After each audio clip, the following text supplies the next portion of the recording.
குட்டி புலியே கர்ஜித்தா தாய் புலி எப்படி கர்ஜிக்கணும் உங்களுக்கு சொல்ல வேணுமா?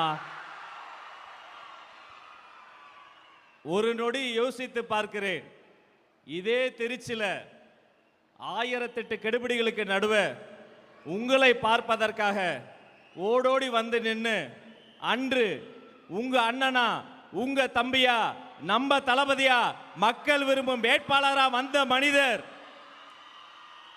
எடுத்த சபதம் முடித்து, இது பதவி கிடையாது, பொறுப்பு. பொறுப்புக்கு வந்த ஒவ்வொரு நாளும் தாய்மார்களுக்கும் தமிழுக்கும் முதலிடம் கொடுத்து இதோ உங்கள் முன்னால் உரையாற்ற வருகிறார் மாண்புமிகு தமிழ்நாடு முதலமைச்சர் அண்ணன் தளபதி சி ஜோசப் விஜய் அவர்கள்.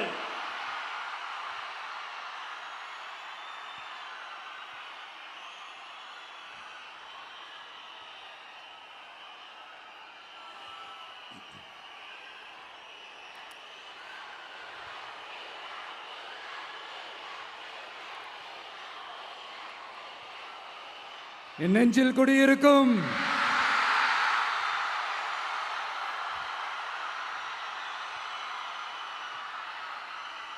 தமிழக மக்கள் உங்கள் அனைவருக்கும் என்னுடைய வணக்கமும் என்னுடைய நன்றிகளும். குறிப்பா திருச்சி கிழக்கு தொகுதி மக்கள் உங்கள் அனைவருக்கும் என்னுடைய ஸ்பெஷல் வணக்கமும் ஸ்பெஷல் நன்றிகளும். இதை நான் ஏன் இப்படி சொல்கிறேன்னா, என்னை இப்போ பெரம்பூர் தொகுதி எம்எல்ஏன்னு தான் சொல்லுவாங்க. பட் ஆனால் அது எலெக்ஷன் கமிஷனோட அந்த சட்ட விதிகளுக்கு மட்டும்தான் அப்படி. ஆனால் என்னை பொறுத்த வரைக்கும், தமிழ்நாட்டை பொறுத்த வரைக்கும், தமிழ்நாட்டுக்கு எப்படி திருச்சி ஒரு இதயம் மாதிரியோ, அந்த மாதிரி என்னோட இதயத்துக்கு திருச்சி கிழக்கு தொகுதி மக்களும் ரொம்ப ரொம்ப ரொம்ப க்ளோஸ் தான். அதுல எந்த மாற்றமும் கிடையாது. சரிங்களா?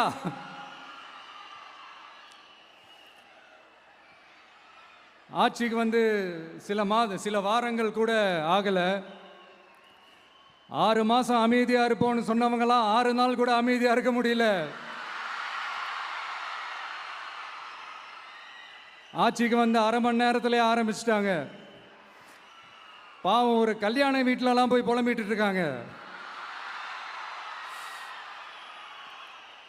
நான் சொன்னதெல்லாம் நடக்குதா? 1 by 1 எல்லா புலம்பல்ஸும். அது மாதிரி இத்தனை வருஷமா மாத்தி மாத்தி உங்களை ஏமாத்திக்கிட்டு இருந்த இந்த 2 பேரையும் வேண்டாம்னு சொல்லி ஒதுக்கிட்டு உங்களுக்காக உண்மையா உழைக்க வந்த உங்க விஜய, உங்க அண்ணனை, உங்க தம்பிய முதல் அமைச்சரா இல்ல முதல் சேவகனா ஆக்கியிருக்கிறீங்க. தலை வணங்கி ஒட்டுமொத்த தமிழக மக்களுக்கும் இந்த நேரத்தில் என்னுடைய நன்றியை தெரிவிச்சுக்கிறேன். இந்த நேரத்தில் எங்களுக்கு ஆதரவு தெரிவித்த அத்தனை இயக்கங்களுக்கும் அத்தனை இயக்கத்தின் தலைவர்களுக்கும் மீண்டும் என்னுடைய நன்றியை தெரிவிச்சுக்கிறேன்.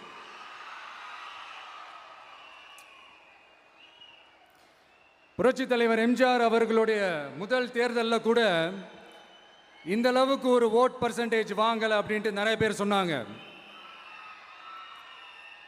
ஆனால் நீங்கள் டிவி கேட்க அவ்வளோ நீங்கள் ஆதரிச்சிருக்கிறீங்க. நான் எம்ஜிஆர் அவர்களோடலாம் நான் கம்பேர் பண்ணல. எம்ஜிஆர் தான். ஆனால் நாம பெரியார், அண்ணா, எம்ஜிஆர் அவர்கள் வழியில் ஒரு அன்பா உழைக்க வந்த உங்க விஜய், அவ்வளவுதான். 1977 நீங்க போடாத ஓட்டை 2026 நீங்க போட்டிருக்கிறீங்க. என்ன ஒண்ணு, இன்னும் கொஞ்சம் அதிகமா ஆதரிச்சிருந்தீங்கன்னா கொஞ்சம் நல்லா வந்திருக்கும். பட் பரவாயில்ல, ஃபியூச்சர்ல வரப்போற எல்லா தேர்தலையும் உங்களுடைய முழு சப்போர்ட்டை என்னால் வாங்க முடியுன்ற அந்த ஒரு நம்பிக்கை இப்போ என் மனசுல ரொம்ப ஆழமா பதிஞ்சிருக்கு. ஏன்னா நீங்க அமைச்சு கொடுத்திருக்கிற இந்த ஆட்சியில எல்லா நன்மைகளையும் நீங்க கண்கூடா பார்க்க தான் போறீங்க அப்படின்ற அந்த கான்ஃபிடன்ஸும் இப்போ என் மனசுல ரொம்ப ஆழமா பதிஞ்சிருக்கு. யார் எந்த நிலைமைக்கு எந்த பொசிஷனில் போனாலும் இந்த கிண்டலும் கேலியுமா பேசுறது இருக்கத்தானே செய்யும். நம்மளை பற்றி, நம்ம அரசியலை பற்றி, நம்ம பேச்சை பற்றி இந்த கிண்டலும் கேலியுமா பேசிட்டு தானே இருப்பாங்க. அவங்க எல்லாருக்குமே என் சைட்லேருந்து ஒரே ஒரு ரிக்வெஸ்ட், தயவு செஞ்சு நிப்பாட்டிடாதீங்க. தயவு செஞ்சு கண்டினியூ பண்ணுங்க. நீங்க தான் என்னோட எனர்ஜி ஃபோர்ஸ். நீங்க பேசிக்கிட்டே இருங்க, பேசிக்கிட்டே இருங்க, பேசிக்கிட்டே இருங்க. நான் மக்களுக்கு தேவையான நல்லதை செஞ்சுக்கிட்டே இருக்கேன், செஞ்சுக்கிட்டே இருக்கேன், செஞ்சுக்கிட்டே இருப்பேன். அடுத்து இப்போ நம்ம புதுசாக அந்த சூட்லாம் போட்டு வரோம்ல, அதை பற்றி கூட நிறைய பேர், ஏன் நாமெல்லாம் கோட் சூட்லாம் போடக்கூடாதா? அதிகாரம் செய்கிறவங்களும் ஆதிக்க சக்திகளும் மட்டும்தான் கோட் சூட்லாம் போடணுமா என்ன? அப்பெல்லாம் எதுவுமே கிடையாது. நான் என்ன கலர் கலராக போட்டு வரேன், ரெண்டே கலர், நம்ம எல்லாரும் மனசு மாதிரியே பிளாக் அண்ட் ஒயிட்.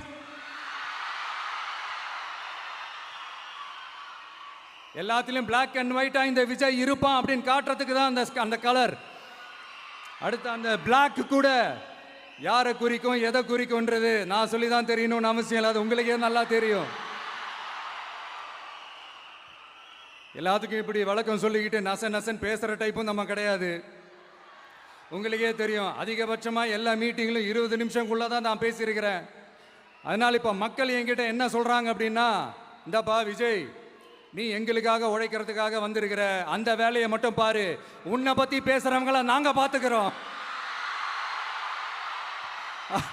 அப்படின்னு சொல்லிட்டாங்க. சரி, ஆனது ஆச்சு. இப்போ என்ன, உனக்கு எதிரிகளே இல்லையா அப்படின்லாம் கேட்டால் அப்படிலாம் நான் சொல்ல மாட்டேன். அப்படிலாம் நான் நினைக்கவும் மாட்டேன், அப்படி நினைக்கவும் கூடாது. இப்பவும் சொல்கிறேன், அரசியல் ரீதியாக சொல்கிறேன், 2 பேருக்கு நடுவில் தான் போட்டியே. ஒன்று, இன்னொன்று எஸ், ஒன்று டிவிக்கே, இன்னொன்று டிஎம்கே. இதுக்கு நடுவில் வேற யாருக்கும் எந்த வேலையும் கிடையாது. ஏதாவது இருக்குன்னு சொல்றீங்க? எலெக்ஷனுக்கு முன்னாடியும் அவங்களுக்கு ஒரு வேலையும் இல்லை, இப்ப எலெக்ஷனுக்கு அப்புறம் சுத்தம். ஆனா இந்த திமுகவும் மற்றும் பலரும் ஒன்னா சேர்ந்துக்கிட்டு இந்த விஜயோட ஆட்சி வந்துடக்கூடாதுன்னு சொல்லி ஒரு கூத்து ஒன்று பண்ணாங்களே, அந்த கடைசி 5 நாள், அடாடாடாடாடா, நமக்கெல்லாம் ஓஹோ இப்படியெல்லாம் கூட நடக்குமோ என்ன கூத்துங்கிறீங்க. ஆனா ஃபியூச்சர் என்னவா இருக்குன்றதை மட்டும் இப்ப நான் சொல்றேன். உங்களுக்காக உண்மையா உழைக்க வந்த இந்த விஜயா, இல்ல இந்த விஜயோட ஆட்சி அமைஞ்சிடக்கூடாதுன்னு தடுக்க நினைச்ச ஸ்டாலின் சாரா, அவ்வளவுதான். இதுக்கு நடுவில் வேற யாரும் எந்த அல்லு சில்லும் உள்ள வந்து நம்மளை தடுக்கிறதோ எதிர்க்கிறதோ ஏதாவது பண்ணாங்கன்னா நிர்வாகம் அதுக்கு பொறுப்பில்லை ராஜா, நிர்வாகம் அதுக்கு பொறுப்பில்லை. ரிசல்ட் என்னவா வரும்ன்றது அது உங்களுக்கே நல்லா தெரியும். நம்மளை ஏளனமா பேசுறதா நினைச்சு நினைச்சு அவங்களுக்கு ஆப்பு வச்சுக்கிறாங்க. திமுக நம்மளை தடுக்க, திமுக நம்மளை எதிர்க்க, திமுக நம்மளை அவமானப்படுத்த அத்தனையும் நமக்கு நன்மையே.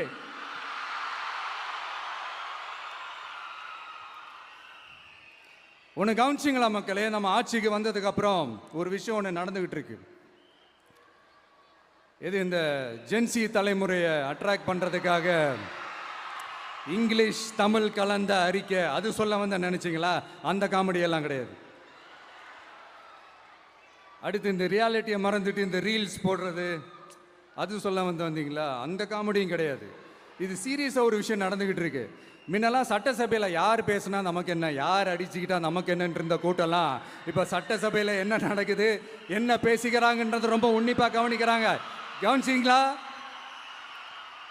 திமுக ஸ்டைல்லே சொல்லணும்னா ரீல்ஸ் போட்ட கூட்டம்லாம் இப்போ நியூஸ் பார்த்துக்கிட்டு இருக்கிறாங்க. அதில் நமக்கு சந்தோஷம்தான், பெருமை தான். நம்மளுடைய யங்ஸ்டர்ஸ், நம்ம பெண்கள் எல்லாம் அந்த அரசியல் என்னன்னு தெரிஞ்சுக்கணும், அந்த அரசியல் என்னன்னு புரிஞ்சுக்கணும்னு அப்படி ஒரு விழிப்புணர்வு ஏற்பட்டிருக்கு. அதில் எங்களுக்கு சந்தோஷம்தான். இதெல்லாம் யாரால நடந்திருக்கின்றது நான் சொல்லி தான் உங்களுக்கு தெரியணும்னு அவசியம் இல்லை, அது உங்களுக்கே நல்லா தெரியும். இப்படிப்பட்ட நம்ம தெய்வங்களை, இப்படிப்பட்ட நம்ம மக்களை தற்குறின்றது இன்னமும் சொல்லிக்கிட்டு இருக்கிறாங்க. நான் காஞ்சிபுரத்தில் சொன்னதை தான் இங்க நான் திரும்பவும் ரிப்பீட் பண்றேன். நீங்க தற்குறின்னு சொன்னீங்களே, அவங்க தான் உங்களோட அரசியல் வாழ்க்கையே ஒரு கேள்விக்குறி ஆக்கி இருக்கிறாங்க. கேள்விக்குறி ஆக்கிட்டாங்க, இன்னமும் ஆக்க போறாங்க. அன்னைக்கு நான் சொன்னப்போ சிரிச்சவங்களாம் இன்னைக்கு என்ன பண்ண போறாங்களோ. உண்மையை சொன்னாதான் அந்த கூட்டத்துக்கு கசக்குமே. உண்மையிலே நீங்க மக்கள் மனசை புரிஞ்சு வச்சிருந்தீங்கன்னா நீங்க இப்படி மக்களை தப்பாவே பேசியிருக்க மாட்டீங்க. அது என்ன, அப்புறம் அரசியல் புரிதல் இல்லாம மக்கள் நமக்கு ஓட்டு போட்டுட்டாங்களாம். இந்த கவர்ச்சியில மயங்கி மக்கள் நமக்கு ஓட்டு போட்டுட்டாங்களா. நான் என்ன, சரி விடுங்க.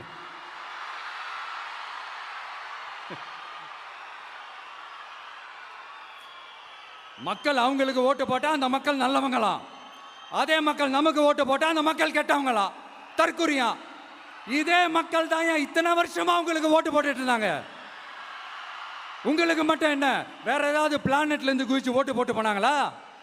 தற்குறியாமா, தற்குறி நல்லா வருது, வேணான்னு பாக்குறேன். எங்க அண்ணன் விஜயகாந்த் அண்ணன் சொல்ற மாதிரி, அண்ணா அவர்கள் ஆரம்பிச்ச கட்சியை ஒரு அடிமை கூடாரமா ஆக்குனது யாருங்க சார்? இப்படியெல்லாம் ஆக்கிட்டு உண்மையை சொல்லு உடன்பிறப்பேவா. உங்களோட அந்த உண்மையான உடன்பிறப்புக்கெல்லாம் என்ன சொல்றாங்க தெரியுமா சார்? திமுக இப்படி ஆனதுக்கு காரணம், அந்த காரணத்தை வெளியிலலாம் போய் தேடாதீங்க, உங்க குடும்பத்துக்குள்ளேயே கேளுங்கிறாங்க. உங்களுக்காக மாடா உழைச்சி தேஞ்சு போய் கிடக்கிறோம். திமுக இப்படி ஆனதுக்கு காரணம் உழைக்காம சொகுசா இருக்கிற உங்க குடும்பத்துக்குள்ளேயே போய் கேளுங்கிறாங்க. ஒவ்வொரு திமுக தொண்டனும் அதை சொல்றாங்க. அதை புரிஞ்சிக்காம நம்மளையும் நம்ம மக்களையும் தப்பா பேசிக்கிட்டு, நீங்க மக்களை தப்பா பேசுனீங்கன்னா இந்த விஜய் வந்து கேள்வி கேட்பான், சும்மா இருக்க மாட்டான். இந்த விஜயும் தமிழ்நாட்டு மக்களும் வேறு இல்லை. இந்த விஜய் தான் தமிழ்நாட்டு மக்களோட ஒரு உண்மையான ஒரே பிரதிநிதி. இது இன்னைக்கும் சரி, நாளைக்கும் சரி, நாளன்னைக்கும் சரி, இதுதான் நிஜம். மறுபடியும் சொல்றேன், நமக்கும் மக்களுக்கும் இடையே இருக்கிற இந்த பூர்வ ஜென்ம பந்தத்தை, அந்த உறவை ஏதோ இந்த சதிகள் சூழ்ச்சிகள் பண்ணி யாராலையும் எதுவும் கெடுக்கவே முடியாது. கெடுக்க ட்ரை பண்ணீங்க நம்ம ஆட்சிக்கெல்லாம் வரதுக்கு முன்னாடி. என்ன சதிகள், என்ன சூழ்ச்சிகள், என்னென்னலாம் பண்ணி எப்படியெல்லாம் தடுத்துடலான்னு. ஆனால் இப்போ ஆட்சிக்கு வந்த இந்த சாமானிய மக்கள் ஆட்சியை நீங்கள் இந்த எதிர்கட்சியாக இருக்கும் போது ஒன்று யூஸ் பண்ணுவீங்களே, இந்த பழைய டெக்னிக்கு, அதெல்லாம் யூஸ் பண்ணி நம்மளையும் மக்களையும் பிரிச்சலாம்னு நினச்சிங்கன்னா அது ஒரு காலம் நடக்காது. மக்கள்லாம் ரொம்ப தெளிவாயிட்டாங்க சார், ரொம்ப தெளிவாயிட்டாங்க. அதனால ஒரு ஆக்கப்பூர்வமான ஒரு எதிர்கட்சியாக செயல்பட்டு மக்கள் மனசை வெல்ல பாருங்க. இந்த கடைசி லாஸ்ட் 1 மந்த்தா நடந்த ஒரு சில விஷயங்கள் உங்ககிட்ட நான் ஷேர் பண்ணணும்னு ஆசைப்படுறேன். இந்த 200 யூனிட் மின்சாரம், கட்டணமில்லா மின்சாரம் அறிவிச்சோம். அதில் ஆல்ரெடி இருந்த 100 யூனிட் திமுக கொடுத்தது கிடையாது மேடம், ஜெயலலிதா மேடம் இருந்தப்போ செஞ்சுட்டு போனது. ஸ்டாலின் சார் பதவி போன அந்த கடுப்பில் அறிக்கையா விட்டு தள்ளிக்கிட்டு இருக்கிறாரு. என்ன பண்ணீங்க உங்களுடைய ஆட்சியில்? மக்கள் பணத்தை, டாஸ்மாக்ல இருந்து அடிச்ச அந்த பணத்தை, ஊழல் செஞ்ச அந்த ஃபைலை க்ளோஸ் பண்றதுக்கு அலைஞ்சீங்க. ஆனா இந்த விஜய் மக்களுக்கு தொந்தரவா இருக்கிற அதே டாஸ்மாக க்ளோஸ் பண்ணா. விவசாயிகளோட அந்த கடனை தள்ளுபடி மேக்சிமம் இந்த 1 மந்த்ல என்ன செய்ய முடியுமோ அதை செஞ்சான். நீங்க தான் அந்த நிதி சம்பந்தமா இருக்கிற எல்லா கேட்டையும் லாக் பண்ணி வச்சுட்டு போயிருக்கிறீங்க. அதை சரி செய்ய வேணாமா? அதை ஒழுங்குபடுத்த வேணாமா? அதனால மறுபடியும் சொல்றேன், இந்த விஜய் பொய் சொல்லி ஏமாத்துறதுக்காகலாம் அரசியலுக்கு வரல. உங்க கூடவே நிக்கிறதுக்காக மட்டும்தான் அரசியலுக்கு வந்திருக்கிறேன். அதுல எந்த மாற்று கருத்துமே கிடையாது. கவலையப்படாதீங்க விவசாய பெருமக்களே. அடுத்து இந்த சட்டம் ஒழுங்கு, அது சரியில்லை இது சரியில்லைன்னு சொல்லி திமுகவும் மற்றும் பலரும் மாறி மாறி கூவுறீங்க. நான் ஒன்று கேட்குறேன், இந்த மாடல் அரசுன்னு சொல்றீங்களே, அதில் என்ன செஞ்சு வச்சுட்டு போயிருக்கீங்க? ஒரு ஊர் விடாம, ஒரு தெரு விடாம போதைப் பொருள் கலாச்சாரம் அப்படியே ஸ்ப்ரெட் ஆகி கொட்டி கிடக்குது. அது அப்பவே இனிஷியல் ஸ்டேஜ் அதை நீங்க கண்ட்ரோல் பண்ணியிருந்தீங்கன்னா இத்தனை பெண் குழந்தைகளை இத்தனை பெண்களை இழக்க வேண்டிய ஒரு சூழ்நிலை ஏற்பட்டிருக்குமா? எல்லாத்தையும் பண்ணிட்டு பழிய தூக்கி ஏன் மேல போடுறாங்க. நீங்க என்ன பழி நம்ம மேல போட்டாலும் மக்கள் நிம்மதியா வாழக்கூடிய அந்த செயலை கண்டிப்பா இந்த விஜய் செஞ்சு தான் காட்டுவான். அதுக்காக தான் எஃபிஷியன்டான போலீஸ் ஆஃபீஸர்ஸ் நான் அப்பாயிண்ட் பண்ணியிருக்கிறேன். எஃபிஷியன்டான அந்த போலீஸ் ஆஃபீஸர்ஸ் டீம் நான் அப்பாயிண்ட் பண்ணியிருக்கிறேன். பெண்கள் பாதுகாப்பான அந்த சிங்க பெண் காவல் படை நெக்ஸ்ட் வீக் அதை இனாகரேட் பண்ண போறோம்.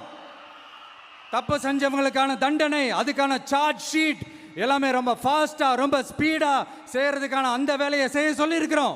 கோர்ட்ல கூட தப்பு செஞ்சவங்களுக்கான அந்த கடுமையான தண்டனை வாங்கி கொடுக்கறதுக்கான அந்த வேலையையும் ரொம்ப சீக்கிரமா செய்ய சொல்லி இருக்கிறோம். அதனால நீங்க என்ன பழி நம்ம மேல போட்டாலும் உண்மையா உறுதியா மக்களுக்கு தேவையான எல்லா விஷயங்களையும் இந்த விஜய் செஞ்சு தான் காட்டுவான். இப்படியெல்லாம் நம்ம சொல்றதுனால இவங்க என்ன சொல்லுவாங்க தெரியுமா? அவங்க தான் ஆட்சியிலே இல்லையே, அப்புறம் ஏங்க அவங்கள குறை சொல்றீங்க அப்படின்னு கேட்பாங்க. வேரில் வெந்நியை ஊத்திட்டு போனவங்கள வெளிச்சம் போட்டு காட்டாம பின்ன வேற என்ன சொல்லுவாங்க? இதெல்லாம் மக்கள்கிட்ட நம்ம தெளிவாக எடுத்து சொல்லணும் இல்லையா? அதுக்காக தான் இதெல்லாம் சொல்லிட்டு இருக்கிறேன். நம்ம மக்களுக்காக இவ்வளோ வேலை பார்க்குறோம், ஆனால் இவங்க அதையெல்லாம் விட்டுட்டு குதிரை பேரம் பண்ணுறாரு, அது பண்ணுறாரு, இது பண்ணுறாருன்னு சொல்லிட்டு தப்பாக கதையெல்லாம் அடித்து விட்டுக்கிட்டு இந்த தீய சக்தியும் தீந்து போன சக்தியும்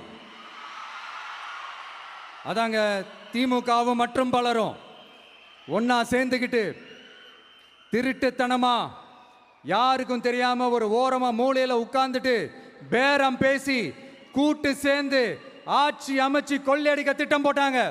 அது ஏன் தெரியுமா? உங்களோட இந்த டிவிக்கு ஆட்சி அமைஞ்சா அவங்க பொழப்பே போயிடும். அந்த கொள்ளையடிக்கிறது, லஞ்சம், ஊழல் எல்லாமே கத்தம் கத்தம். அதான் இந்த காரணம்.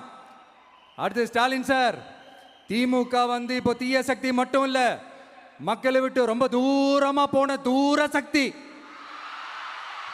ஓர சக்தி, கோர சக்தி, பார சக்தி.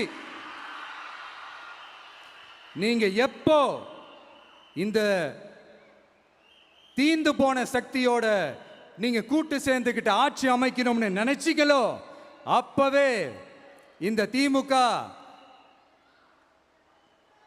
தூர்த்து போன சக்தியாகவும் ஆயிடுச்சு.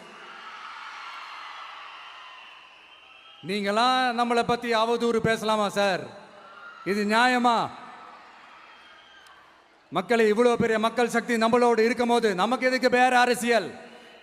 எலெக்ஷன்ல 50-60 வருஷமா இருந்த சாதிய உடைச்சிருக்கிறோம், மதத்தை உடைச்சிருக்கிறோம், காசு கொடுத்து ஓட்டு வாங்கறத உடைச்சிருக்கிறோம். நாம எது செஞ்சாலும் கான்ஸ்டிடியூஷன்ல தான் செய்வோம். நாம சிங்கிள் மெஜாரிட்டி வாங்கி இருந்தாலும் நம்மளை நம்பி முறையா கூட்டணியில கட்சியில ஆதரிக்க வர்றவங்களை அரவணைச்சு தான் இருப்போம்.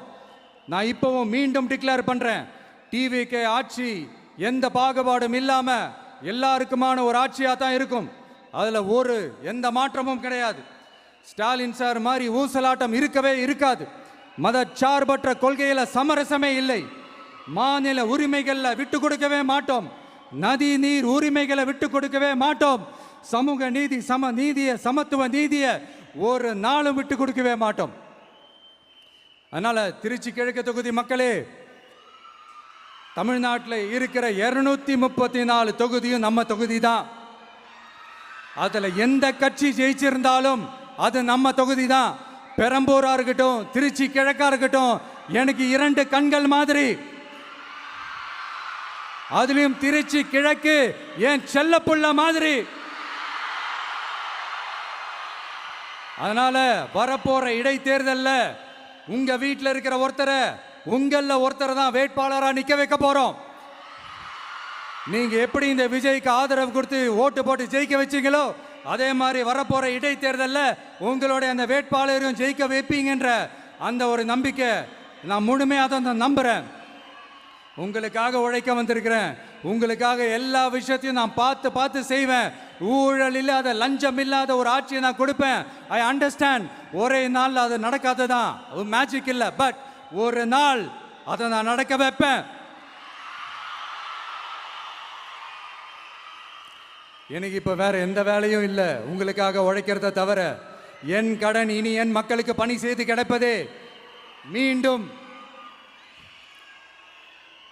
என்னை ஜெயிக்க வச்ச தமிழக மக்களுக்கும் திருச்சி கிழக்கு தொகுதி மக்களுக்கும் மீண்டும் என்னுடைய நன்றியை தெரிவிச்சுக்கிட்டு கான்ஃபிடென்ட்டா இருங்க, நல்லதே நடக்கும், வெற்றி நிச்சயம். மீண்டும் சந்திக்கும் வரை நன்றி, வணக்கம்.